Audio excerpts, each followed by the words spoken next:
Hi Nathan, it's Mike Sarno. I wanted to reply to your video. Uh, can I conclude God does not exist? It's another thought-provoking video. Thanks for making all your videos. I always enjoy them.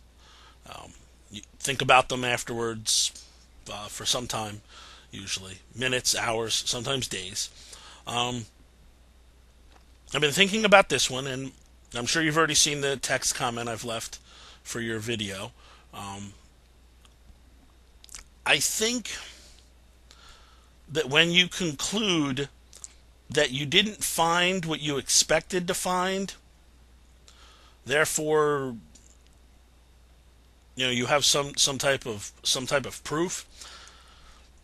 I think what you end up doing is you don't leave yourself open to other possibilities. I mean, just as an example, it's possible that God exists and has not chosen to reveal himself through special revelation. In other words, it's possible that the scriptures are just people grasping at the indescribable, but have not been directly inspired by God. But God could still exist. And I think that's one of the possibilities that you ignore when you compare various revealed scripture. When you look at the Bible and the Quran, and if you think that's the sum total of what a God could have revealed to us, I think you're missing a lot. I mean, there's a lot of philosophers out there who've come up with plausible proofs of God's existence. Now, usually, and especially on YouTube, when we talk about these things, someone will say, well, yeah, that sounds like a good proof, but it doesn't prove the Judeo-Christian God is true. Well, yeah, right. It doesn't. And I'm not saying that I buy into the whole Judeo-Christian version of God. I mean, I know you're a subscriber to my videos, so I'm assuming you've watched a few of them. And you probably get the idea that, I'm open to what else is out there. And I get the feeling, especially from this video, the one to which I'm replying now, that you think there's something else out there. You're at least open to it. And that's great. I mean, obviously then we agree on that aspect. But where we disagree is you're mentioning these other texts and that they lead you to believe something.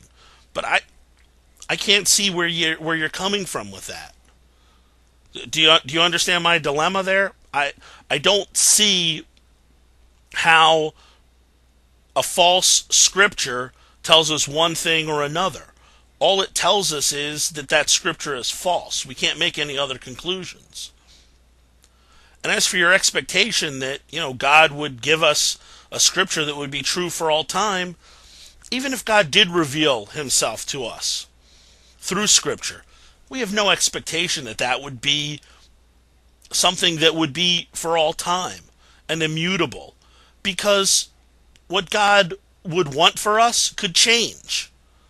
And the language used to describe the indescribable 1,000, 2,000, 3,000, 4,000 years ago doesn't mean it's applicable to today. That language, the concepts could be immutable, but the language could change.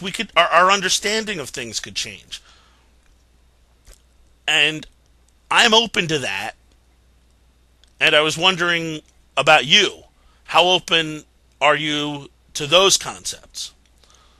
So thanks again, and I hope to hear back from you. Take care.